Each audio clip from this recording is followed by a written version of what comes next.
A few years ago, when I was a young priest, I used to always wish I was on vacation for Trinity Sunday.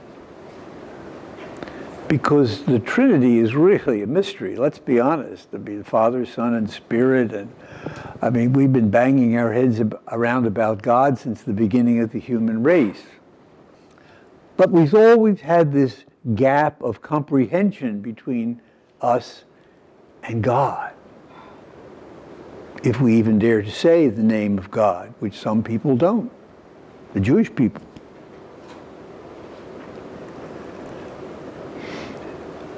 I got over it because I had to. But it seems to me in my own life that the approach to God, there's only one approach to God for us Christians. It's Jesus. There have been people down through the ages who have battled their heads and broken their brains over God, coming to comprehend God.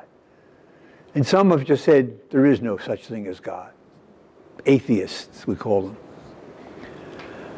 But we are Christ's people, and we realize that the only way that we can come to any kind of a comprehension of God is through Jesus. Because God, in a sense, bent over backwards to aid us in comprehending and knowing Him. He became one of us. And we usually understand each other fairly well. Not always, but sometimes, most of the time. And so He became a human being so that we could know the Creator. But then we read the Scriptures, first reading, sounds like God is a woman there, a female. We just don't have the vocabulary because we don't have the thoughts that are capable of comprehending this being which has caused everything to come into existence. And today, everything for us is much more than it was for our ancestors. They tell me now we've discovered stars that we can't see because we're picking up waves that are coming in. It's all very incomprehensible to me. I flunked physics in high school, but it's just too much for us. So God reveals Himself in a human being. And that's where we need to go and concentrate to come to a relationship with this God which makes any sense on our part. Jesus is the face of God for us. But you never saw Jesus. That's a problem. Jesus was human, constrained by time and space. But He has given us, and this is one of the most important things I think we have to come to terms with in the Catholic Church, the Spirit of Jesus. The Spirit of Jesus is within us, individually, and among us communally. And we have not been listening, I don't think, over the centuries as a communal group to the voice of the Spirit. And then we go off on our own tangents about what it means to be a Christian, what it means to be religious, what it means to be godly.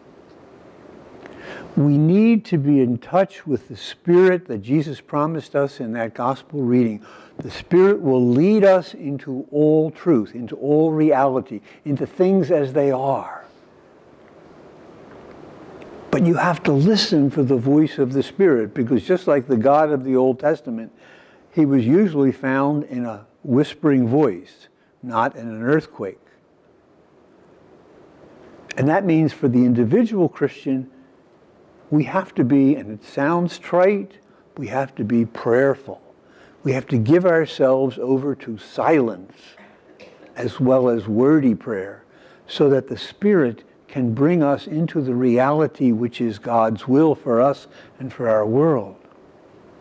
And the church, the communal group of Christians, also has to be open to the Spirit, because the Spirit is going to call us into new things in a new age, in a new time. We can't keep living as if we were back in the Middle Ages, any more than we can live as if we were walking with Jesus in Galilee.